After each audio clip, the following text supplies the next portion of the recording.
What's going on, folks, and welcome to another episode of the Jake and Joe Bengals preview show presented by First Star Logistics. He's Joe Goodberry. I'm Jake Liscow. We've got you covered all season long for the biggest stories going on with the Cincinnati Bengals on our preview show and on the post-game show. Awesome giveaways courtesy of our partner, First Star Logistics. Every week, we've had awesome stuff for you all year. This week, no different. We've got those AirPods for you with the Bengals case. Really awesome stuff that we get to give away to you every week, where unfortunately the motto of this show, Joe, has been even when the Bengals don't win, you do. Hopefully the Bengals can tack some wins on down the stretch here. And we're going to talk about the Miami Dolphins opponent for the Bengals this week and the quality of opponent the Bengals will be facing down the stretch, how much these games should matter, but how much do they matter given the news we've gotten this week about Zac Taylor? That's where we start our conversation because Zac Taylor has some job security. We didn't necessarily know he did. And speaking of job security, if you're looking for some work in the Cincinnati area, well, First Star Logistics is hiring. They're a great partner for Joe and myself. We love working with them, and they're looking to add folks to their brokerage department. So if you're looking for work in the Cincinnati area with one of the fastest growing companies in the Cincinnati area, one of the best companies to work for in Cincinnati, make sure you're checking out firststarlogistics.com for all those job postings. And Joe, I can tell you somebody who's not going to be looking at those job postings. And I don't know if First Star would hire him anyway, but Zac Taylor, we learned earlier this week with Paul Dehner Jr. reporting on it for The Athletic, has a year on that contract that we didn't know about. There was another extension after the AFC Championship game lost to the Kansas City Chiefs that tacked on another year. Zac Taylor under contract through 2027, meaning next year isn't the last year on his deal, which is what fueled a lot of my speculation that that could be it. And maybe we can revisit the way Marvin's tenure ended as well, because I had to revisit that myself to make sure I had the history straight. But between that news earlier this week, Joe, and we're recording this right after Zac Taylor's presser on Wednesday, the way Zac handled that press conference, refusing to confirm what his contract status is, not really interested in talking about his job security. What were your thoughts as you think about Zac Taylor and the future of this team right now? It's just so Bengals, isn't it, to do it while nobody's watching? If this is all true, and I have no reason to believe it's not true coming from Paul Dehner Jr., that the Bengals gave him the 5-year extension after the 2021 season and then pretty much extended him again, which tacks on 1 year after the 2022 AFC Championship game where the Bengals lost. But, I mean, understandably at that time why you would extend him. But you say something. I don't think anyone would have had a problem had you have said after that game, despite losing, that, oh, we also added a year and probably some money to Zac Taylor. Great. We're coming off 2 of the best years in Bengals history back-to-back. No one's got a problem. The problem is when we go 3 years after and everyone, the speculation starts going, the how hot is his seat? Is there any smoke there? We're like digging into everything he says. How secure is he? How secure is Al Golden? And oh yeah, there is 1 more year actually on that deal. It's like, geez, what you got to squash it right now with 3 weeks left to go. So much wasted energy. I mean, we've talked about it. I'm glad we didn't talk about it more because people wanted us to. And we're like, we're not going to yet. We did not know this, by the way, because looking back, you may think, oh, we knew there was another year. We had no clue. I don't think anyone had a clue. I don't know how many players and coaches have an idea. Paul didn't know either until like somewhat recently, because I talked to him during the bye week, and I don't think he knew then. I don't know for sure that he didn't know then, but I think this was reported when it was reported because he learned this recently. Yeah, like they must have heard the noise that was happening, and they were like, we got to squash this. By the way, you guys may not know this, but there's another year we added on. We just didn't tell anyone. Oh, but Tanner's article is more than that, too. He says how they still view Duke Tobin as family, and they really trust him, and they believe in his evaluations and his ability to handle that job.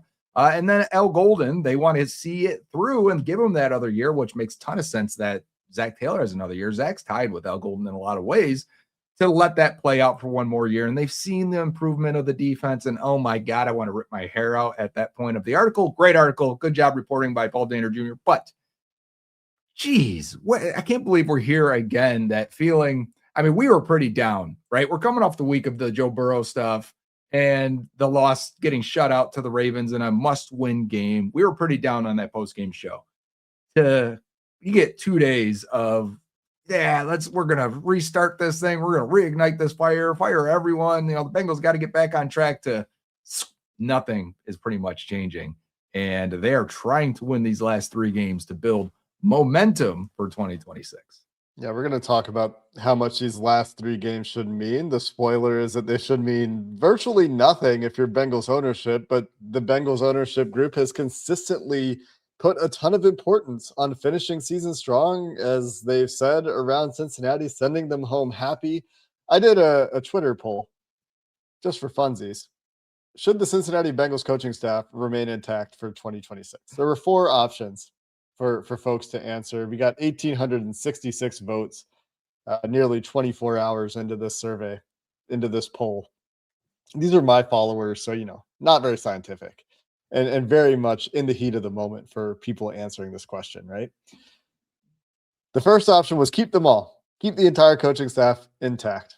5.5% of respondees say keep them all, keep it all intact. I wonder how many of those are people that are actually following me. Raise your hand. Replace the Ravens fans.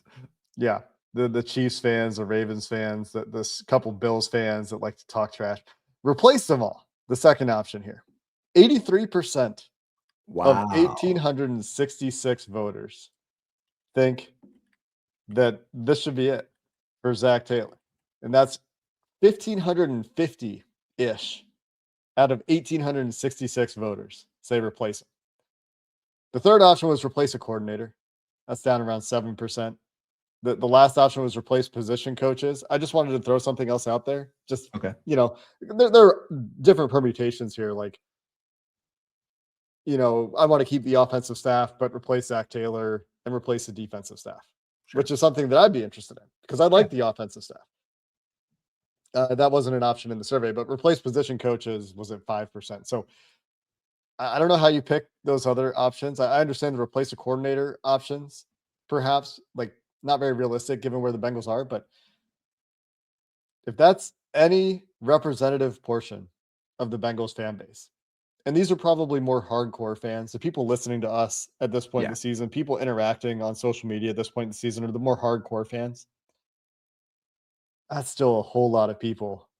I mean, that's a margin that you do not see in elections in modern politics, man. That is a beyond a landslide. That's near unanimity in this as close as you can get.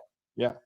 That's as unanimous as you can get in a public poll like that, where anything could be filtered into there. But and that's the feeling. And I wonder how that's going to reflect on the final 2 home games. How are people going to be, because the other part of that, if you would have said, all right, keep this coaching staff, but they actually hire a GM, or they move on from Duke Tobin, or they build a robust scouting department and really operate like an NFL franchise trying to win, I could be convinced of that because I'm ready to move on from the staff as well. Poll for you that we can talk about.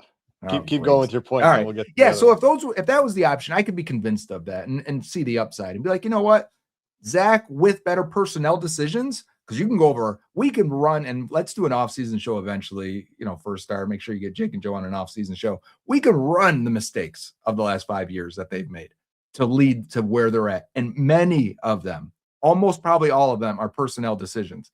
So if you had a better personnel decision maker, I could be convinced that it could be okay. So I assume you've got a poll on that. Yeah, we'll get to it in just a second. I just want to wrap up maybe the Zac conversation here first, because I don't think there's a couple things. First is, what is the reality that we live in? And it's kind of assumed. We haven't said it outright. We expect that Zac Taylor and his coaching staff are back for 2026 because the Cincinnati Bengals aren't inclined to pay Zac Taylor and this coaching staff, Al Golden also under contract through 2027. I believe Dan Pitcher is too. Not exactly sure about that. The position coaches probably varying timelines on those contracts, but a lot of them, I think, probably just signed 2-year deals, especially the new ones. There might have been some extensions for some of the position coaches as well in this most previous offseason because Zac is under contract through 2027. So given that you'd be paying all, if not, or most, if not all of this coaching staff, especially the big earners, multiple years to not coach for you. That's not something the Bengals have done. That's one part of the equation here. The other part is this team historically holds on to coaches too long. By the time we're calling for a coaching change, they're going to hold on to that coach multiple years beyond that, multiple times where there have been calls for coaching changes beyond that. Typically, that's the way they've done things. Marvin Lewis survived terrible years in his tenure as the Cincinnati Bengals head coach. And there was a lot of fear because that was after the lost decade, right? There's a lot of fear like, it could get worse. Yeah. Marvin's done a lot. Zac's done a lot. Zac's raised the standard, but the standard now hasn't been met in 3 straight years. And that's why the conversation is what it is when you've got the historical ineptitude on the defensive side of the ball feeding into things here. So there's all these factors that feed into the intuitive response that, yeah, Zac's probably not going anywhere. I think there's still a very slim chance that if these last 3 games are absolutely calamitous, disastrous, they're going to look at this thing after the season. If they get shut out 2 more times and lose their last 3 games, then maybe the front office thinks about it. There's a reason that people have been asking all season, Joe, what are the chances Zac Taylor's fired tomorrow after bad Sunday losses? We've had historic losses this year. And the answer every time has been, I don't think they're doing anything in the season, guys. Right. They're going to wait until this offseason. And that's how this team has done business. So I do think there's still a very slim chance. Though the last thing here is, what should they be doing, right? What would other NFL teams do? Other NFL teams do not care if there are 2 years left on your deal if things are unacceptable. Maybe some do.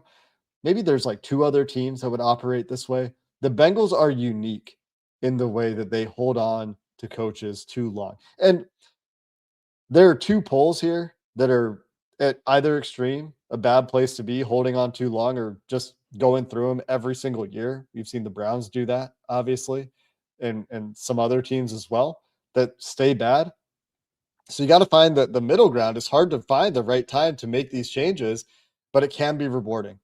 There are 3 teams this year: Liam Cohen and the Jags, Mike Vrabel and the Patriots, Ben Johnson and the Bears, that are loving their decisions at head coach. Some of those more obvious than others, right? But all 10 million plus too. And so like when you're thinking about it and the reports are Zac makes 4.5, maybe that's old news. Maybe he got 5.5 after the last extension, right?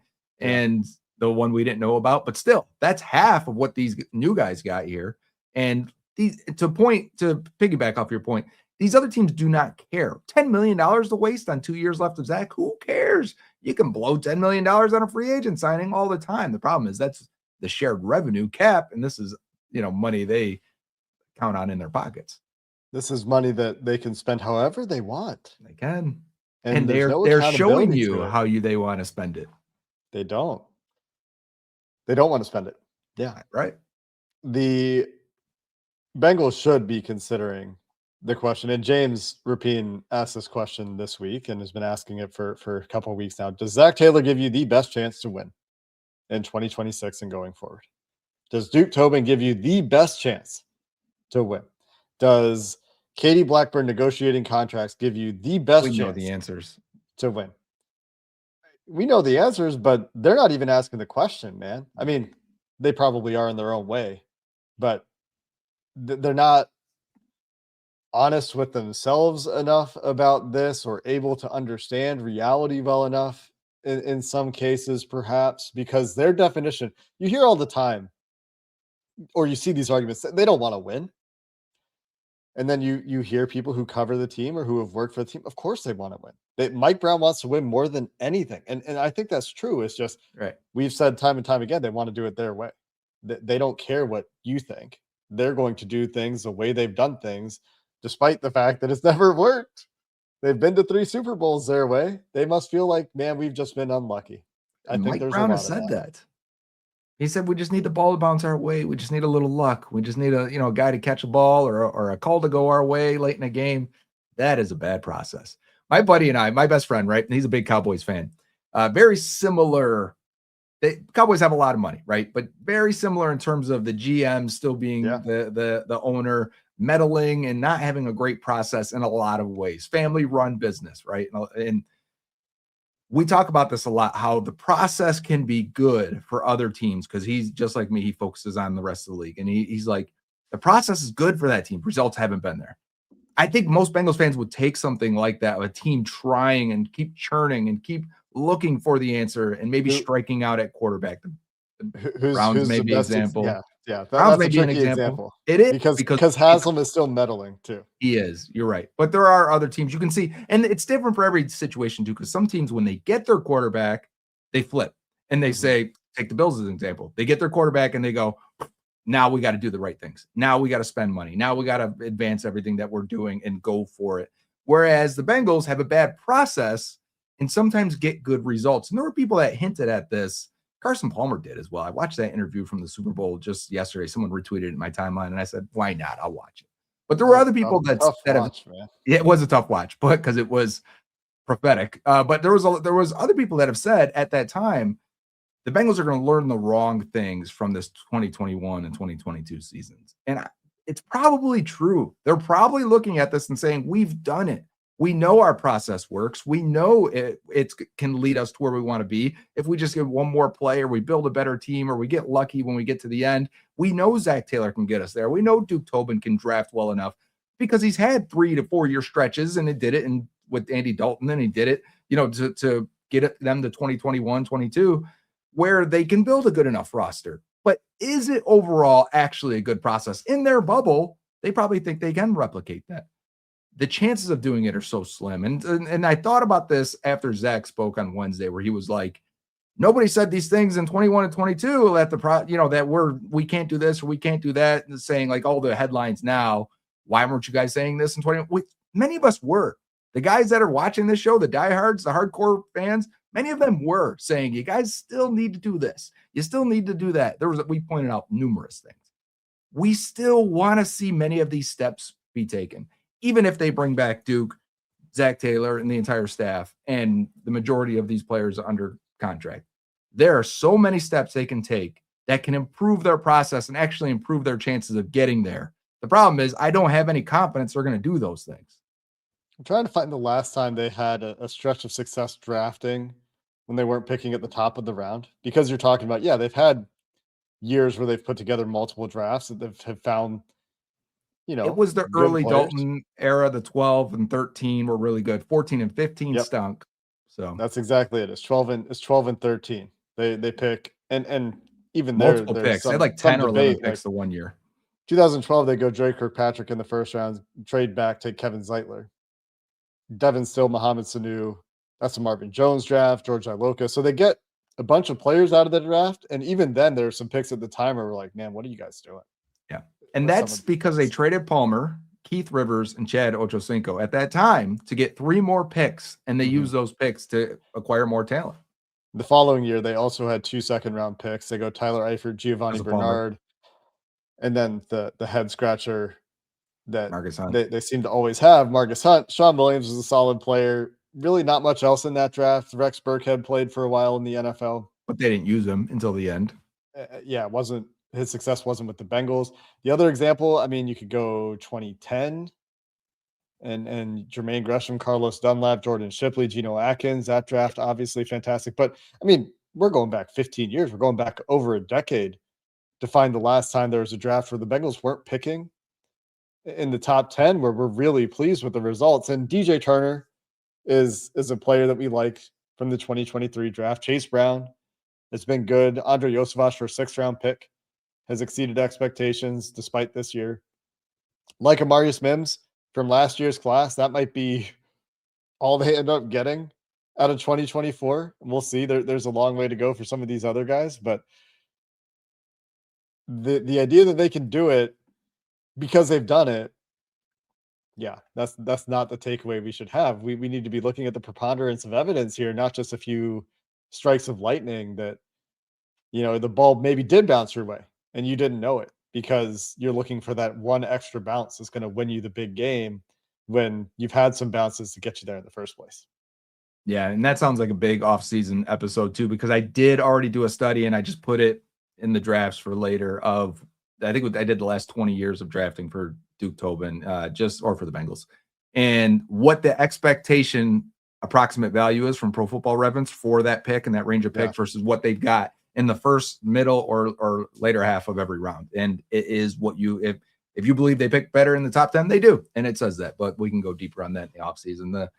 Really, though, what we're at here, if these guys are coming back, it really doesn't change a lot of what I would have done the last 3 weeks anyways. I am in full evaluation mode. There are plenty of young players on this team that we need to see take steps in a positive direction. Many have gotten more playing time this year. They have played a ton of these young guys because they didn't sign enough free agents, let's be honest. And that's why the roster wasn't good enough on the defensive side. Wait, Joe. Zac Taylor was just so proud in his Wednesday press conference about how they've played all 6 rookies, and he's so confident that they're all hits. What do you mean? Hits relative to what, though? Like Taj Brooks, a hit relative to a depth running back number 3? I don't know. Sure. Yeah. Is he any more than that? We don't know. Jalen Rivers as a swing guy that can play 4 positions on the offensive line? Sure. But nothing more than that. He has to say these things. That's the other part too about the press conferences. They grilled him, and I like that they did today, and that was fun to watch. Go back and watch the press conferences. They're mic'd up now, the reporters, so it's fun to hear. But the things that Zac has to say that because he needs these guys to be confident and put in the work and try to finish strong, because maybe they can still be more than just backups and role players. But yes, they didn't do enough in free agency, so many of these guys had to play. You're not supposed to be starting 2 rookie linebackers. Nobody in the league is. There's only like 8 rookie linebackers even starting around the league. You got 2 of them. It's not supposed to happen. But the evaluation mode for the last 3 weeks is where we're at. And with the schedule being what it is, with these teams, I would say they're playing 3 inferior opponents, especially if Tua's not playing and they're going with Quinn Ewers and the Dolphins. I think the Bengals are better in all 3 of these teams and should be better just by the strength of their quarterback and weapons. They could win these 3 games. And it's not that we want them to or even care, whatever. You pick where you're going to pick. The lowest they really could pick is 16, but based on the numbers, it's probably 12. Highest is probably 6. So they're probably looking between 6 and 12, depending on how the rest of the league shakes out, even if they go 2-1 or 3-0. It's about evaluating these young players and seeing how many of these guys can actually help you in 2026. Absolutely. And how much these games matter, I think, is the other thing that we need to talk about. Real quick, while I get to that other public opinion poll that I posted, that I talked about a little bit earlier. Should the Cincinnati Bengals front office remain the same in 2026? And again, only 4 choices here. I wish there were more. Option 1, keep them and add staff. 10% of 1,300-ish voters would like to see the existing front office remain the same and add staff. 60% say replace them all. Just start over in the front office. 25% say just replace Duke, and we like some of the scouts they have. And 5% think that promoting Duke Tobin to be the real GM, give him real GM responsibilities, is the way to go. Now, the options that I didn't get to include here are hire a real GM that's not Duke, right? Or things like that I think people would prefer to see. But I don't think there's any way they're giving anyone real GM powers anyway, even if it is Duke, and he would be the only person they would trust to do it, as he is, as Paul Dana reported, seen his family. Is there more of a chance for Duke to become the GM than there is of them moving on from Zac? I think so. I mean, you're talking about 0.2 7%? versus 0.1%. Okay, you're way down there. I mean, if we're talking about promoting Duke to be a real GM that's negotiating contracts and is given a budget and, is given free reign to structure contracts as he wants and everything, yeah, I don't think that's happening. I think that they're not giving up contract negotiation responsibilities from the family. Oh, I don't think so either. So the last 3 games of the season, now that we've gotten those very fun topics covered, did you guys have fun? Joe, did you have fun? I think people want this right now, and, I feel it. I see your comments, guys. I'm with you. The Miami Dolphins began the week as favorites in this game, home game in Miami. And pretty quickly we're underdogs. And now with the news that Quinn Ewers will be starting, now the Bengals are nearly 6-point road favorites. Oh, because they played Monday night. So Sunday that line opened for the Bengals Dolphins. Right. And then they lost Monday night, and then it moved to Bengals favorite, too. and that now Quinn Ewers is starting.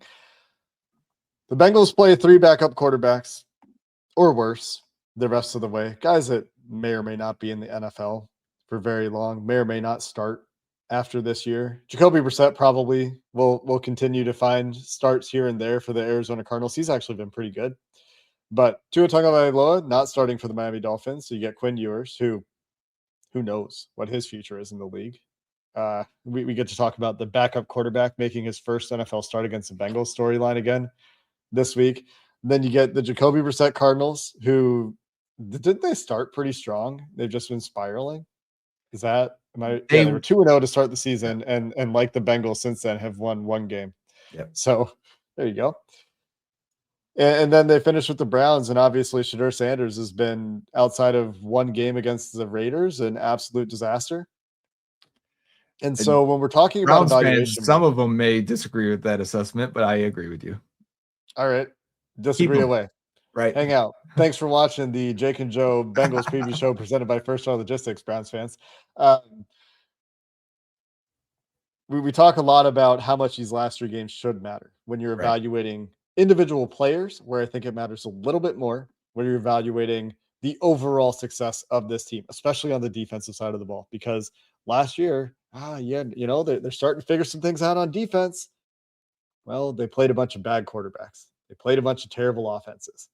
You cannot get fooled by that again. There's a reason that we have invoked the phrase dead cat bounce so many times when talking about the Bengals in the last 2 years, because they do this. They have this history of playing these meaningless games down the stretch, and they're meaningful to the players and all this stuff. Zac Taylor was spending a lot of time in his presser talking about how much worse it feels to spend Sunday night, Monday after a loss and after a win. And I get that. But in the grand scheme of things, these are not games that will be remembered for any real significance, these last 3 games of the season. Now, does it still matter for player development if Shamar Stewart plays these last 3 games and we see him start to figure out what's going on out there, the game slow down for him? Yeah, that probably means something. Does it mean something if the defense only gives up 20 points per game for the last 3 weeks, which honestly might be too high of expectations for them anyway? No, it doesn't, because of the teams they're playing. And we say this now before these games so that we can make sure we're on record talking about that before we're caught up in, yeah, man, the defense played well, because we're prone to say that on Sunday after they play Quinn Ewers, if they do play well.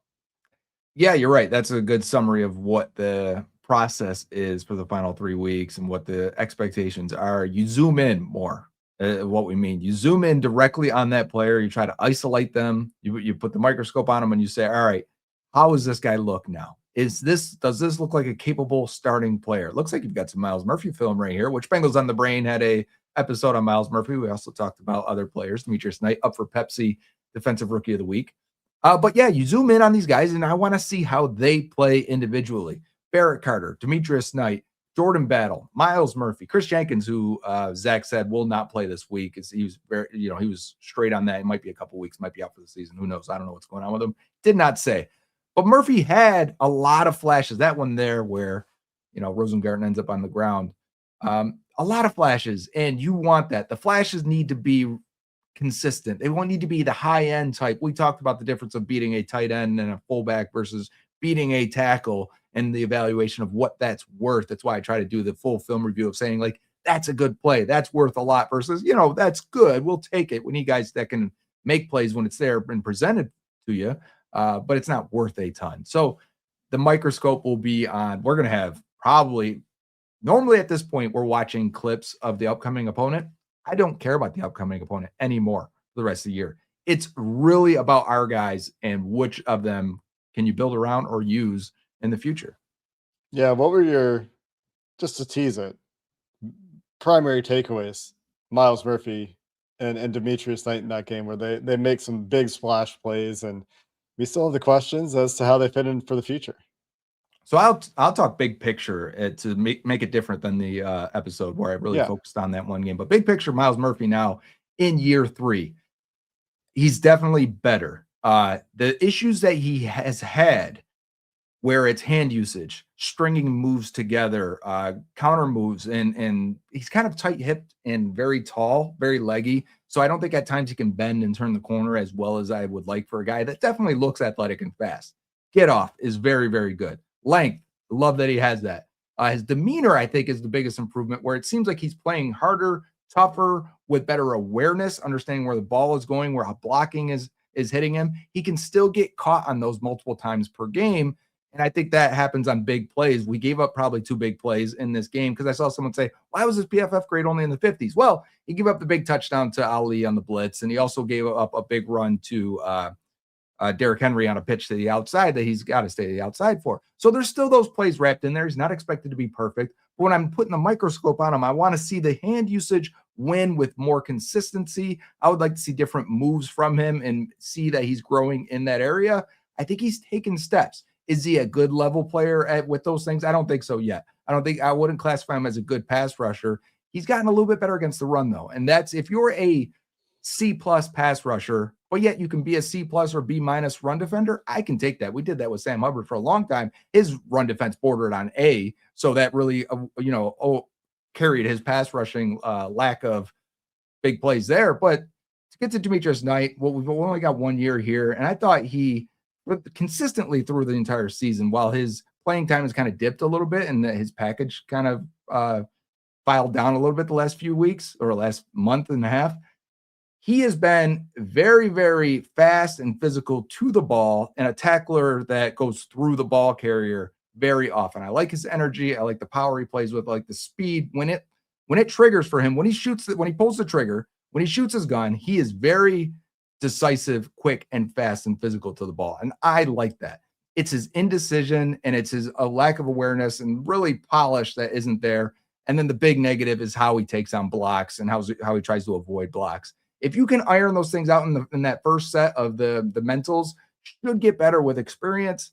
How he takes on blocks and how he defeats blocks should be something that you look really how can he progress in that. So that's how my mind is when I'm watching those players, and I don't get to talk about it from that aspect too much. So there's a 3-minute on those guys. There you go. Miles Murphy up for that 5th-year option. Yeah. Should the Bengals pick up that 5th-year option? Big question. He, I think, is only qualifying for the basic 5th-year option. You need to hit 50% or greater playing time over 3 seasons, or 75% or greater in 2 of the 3 Yeah, he's not going to get seasons to get to play time. I don't think that there's any way that he gets there. So that means that his 5th-year option stands at $13.5 million. What are your thoughts on that 5th-year option for Miles Murphy right now, given what we've seen from him this season? If it was me, I'd be waiting as long as I could. I'd want to see these last 3 games. I would take it in the offseason and see how he responds. You have some time to, but the Bengals, I feel like will pick that up because $13.5 million, if he continues this trajectory, if he can be an 8-sack guy, these guys tend to get paid $10 to $15 million, depending on how good they are in the other parts of their game. And I think he can be an 8-sack player. Does that mean I think he is like I've seen some say, well, he just replaces Trey. He's your DN1 next year. If he's your DN1, you probably got a bad pass rush. It's not good enough. So do I want to spend $13 million on that player? I would also approach about an extension because I think you can get ahead of it and say, all right, Miles, let's reward you for what the work you've put in, the progress you have made. And if you continue to do that, instead of the $13 million, maybe we can give you for multiple years and get 3 years on this at around $10 to $12 million a year, more than what Joseph Ossai got, but it gives you the Bengals some potential value if he does continue to play well in that year 4, 5, and 6. I think the Bengals may approach that as well. There may be some option there, but I'm not quick. I'm not completely sold that he has to be part of the next 3 or 4 years for this team. Well, and he's not as good as Ossai. You're talking about paying him more than Ossai, who didn't really have a market. Osai's had a better year. He's played better overall. We like the progress we've seen from Miles Murphy. Don't want to take anything away from him there. I tried to do an off-season thing, and Spotrac had Ossai at $15 million a year. Yeah, the current valuation over the cap is $13 million for Ossai based on what he's done this year. He has 5 sacks, 9 tackles for loss. He has 12 QB hits.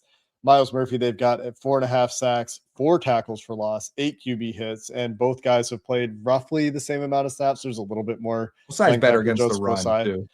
Yeah.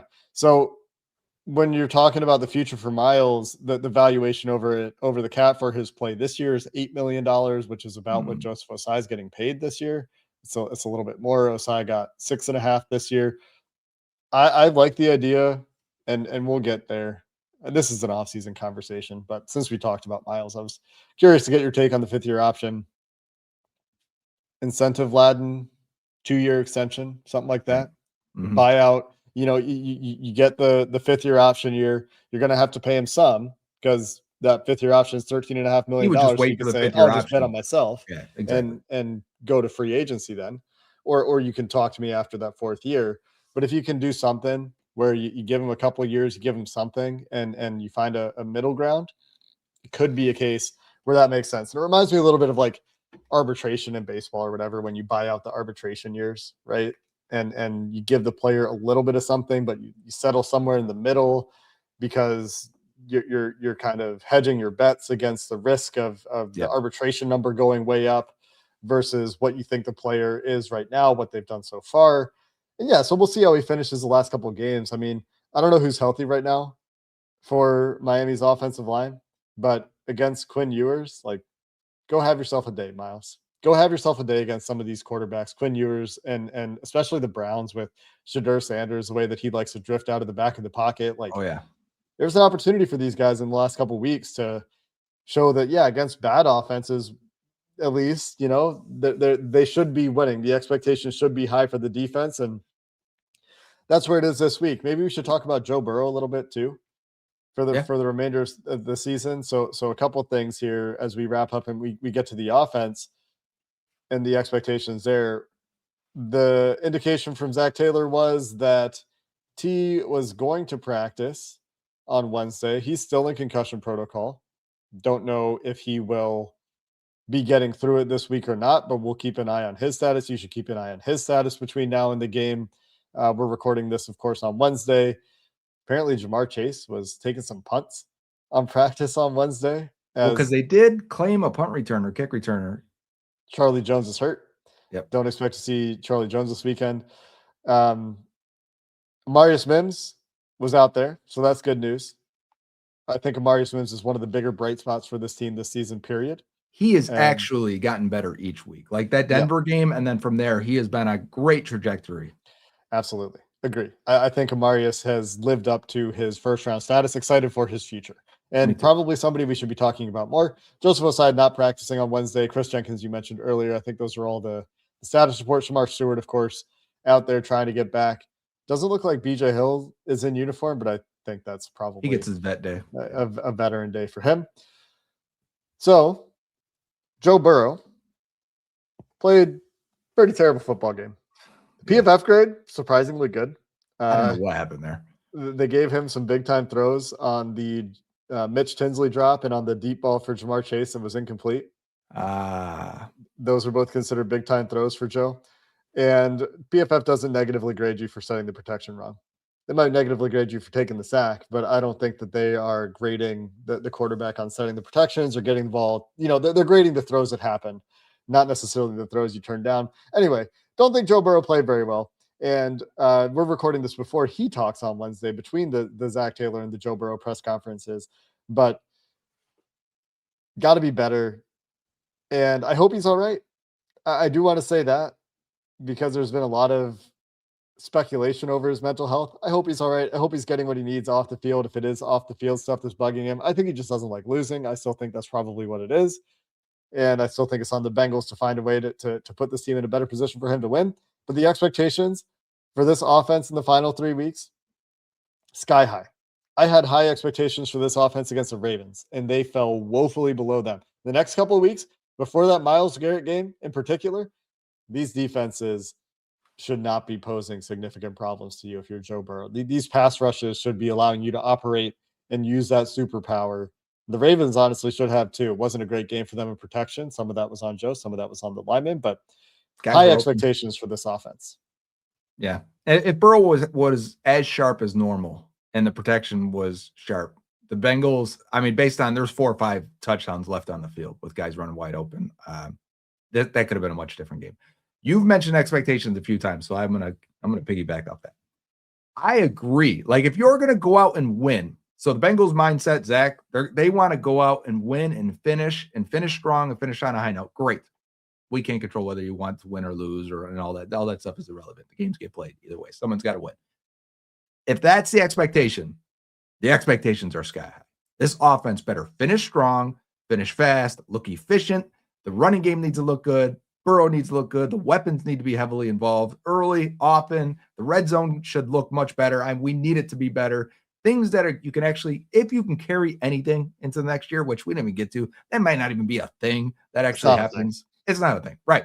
So if you're telling me it does, and I'm not talking to you, Jake, I'm talking to the team and Zach. Yeah. If you're saying this all matters, then we're going to make it matter. And we're in terms of our expectations. This offense, 30 points per game. Defense, you're going against some bums on these other side. Not to, you guys have been terrible this year, but these offenses are the worst that you can line up. This is the easiest 3-game stretch they've had all year.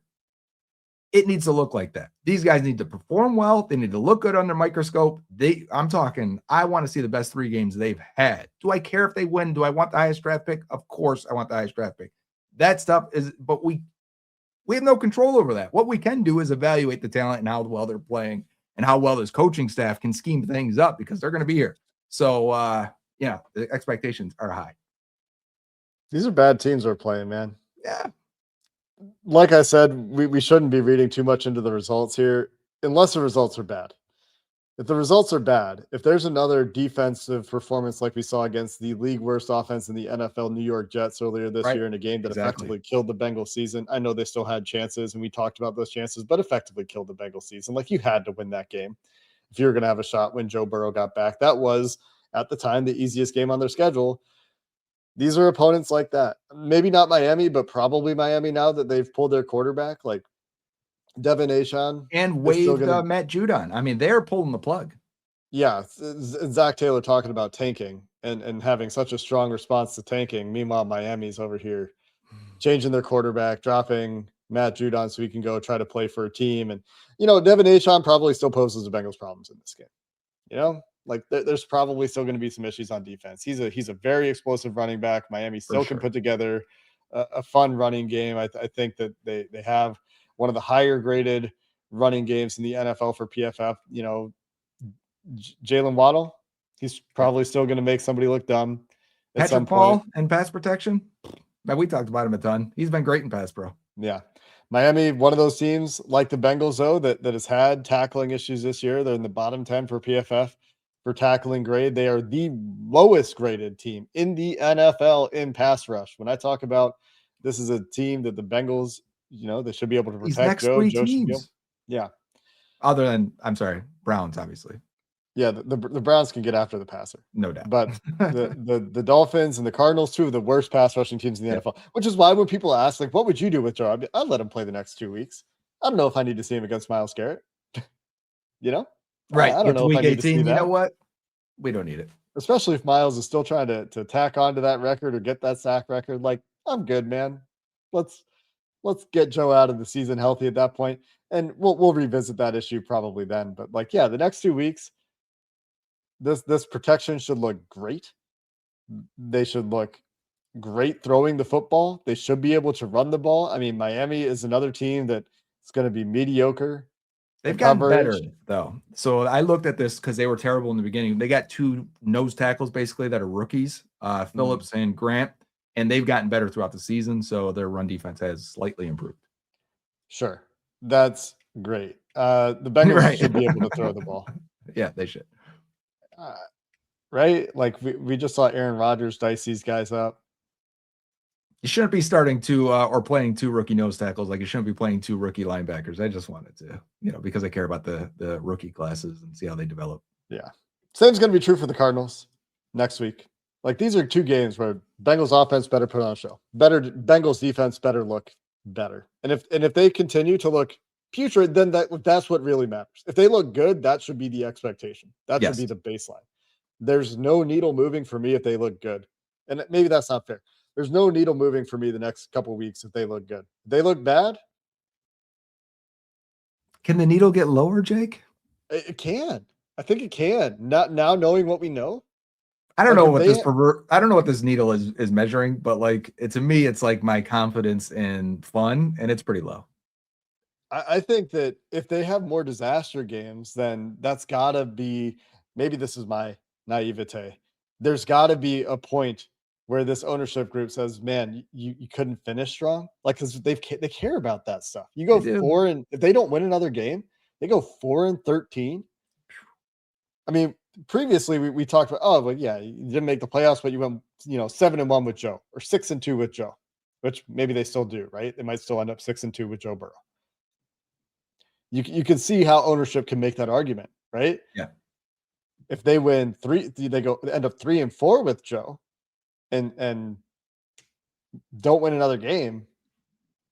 I mean, does that move? That's what I'm talking about when I say move the needle. Like, does that move the needle for ownership at that point? Yeah, I don't know, and it probably doesn't, right? But Probably not. Maybe right. that's But why. does it move our needle? Does it make us talk? I mean, because the conversation was bubbling, and it was. I said maybe Zach gets fired if they completely melt down, and the questions from that where a lot of people were like, "What does a meltdown look like if it's not this?" So like we were already there. We were already at the alarm ready to be pulled, and they just squashed it and extinguished the flame. And does it get back? If they look terrible, maybe we do start That's what pounding the table and flip tables and lose our minds. if there are more shutouts, like you get shut out by some of these bad defenses, and like that That'd be sort of bad. thing happens. That's what I'm saying. Like, if it's real bad, anyway. Right. So if the needle was measuring the heat of and our pressure and our angst, they squashed it with the oh yeah, there's one more year. We actually forgot to tell you guys. So could it get back up? Sure, it could. Should be I don't want it interesting. to. I mean, if nothing else, we can at least talk about hopefully some fun games. We haven't had much fun. Hopefully, Joe Burrow has some fun these last few weeks of the season. That would be right? nice to see, actually. You're making a good point. I would like to see them enjoying it. And Burrow didn't say he's not having fun, to be clear. Our last point here, Burrow didn't say he's not having fun. He says, if I want to do this for a long time, I need to have fun. Implying that it's more than the wins and losses, because the question was about what do you do now that you're pretty much eliminated out from the season, from playoffs. And this is a guy that wants to win and wants to be and expects to be there. He's frustrated he's been injured. He's frustrated they haven't been able to pick him up when he has a bad game. And I'm sure he's frustrated not making the playoffs. And it was off of a game where he throws 2 picks at the end. You don't think he was feeling it? Yes, of course he was. But finding the fun in everything you do. Listen, we got to talk about this team every week, and I enjoy doing it, Jake, and I'm happy to do it with you and sponsored by First Star Logistics, but it can be a bit of a drag at times, especially in a season like this. We find the fun so that it can be fun for everyone. Joe's got to find the fun in that, and maybe he has, maybe he will, and maybe it's part of why we like him as our quarterback, because he's all business and all about the wins. Yeah. Be nice to see them have some fun. I agree. Yeah. I do think we still have fun. It can be tough. And like these conversations, like I joked earlier, like, oh, did you have fun talking about Duke and Zach but we're having fun. Hopefully you're having fun too watching the show. Hopefully you have fun with us on the Jake and Joe post-game show presented by First Star Logistics. We'll be giving away those AirPods for you this week. And if you're looking for some work in the Cincinnati area, our fantastic partner, First Star Logistics, is looking for you, one of the fastest growing companies in the Cincinnati area. If you're looking to get into the logistics industry and get into some brokerage work, First Star Logistics has some job postings for you to check out at firststarlogistics.com. One of the fastest growing companies in the Cincinnati area, one of the best companies to work for in the Cincinnati area, a great partner for Joe and I, perhaps a great partner for you as well. Again, check out those job postings at firststarlogistics.com and make sure you're back with us for the Jake and Joe Bengals postgame show presented by First Star Logistics for a chance at those AirPods this Sunday after the game in Miami. Until next time, after the game, thanks for listening and watching this episode of the Jake and Joe Bengals preview show presented by First Star Logistics.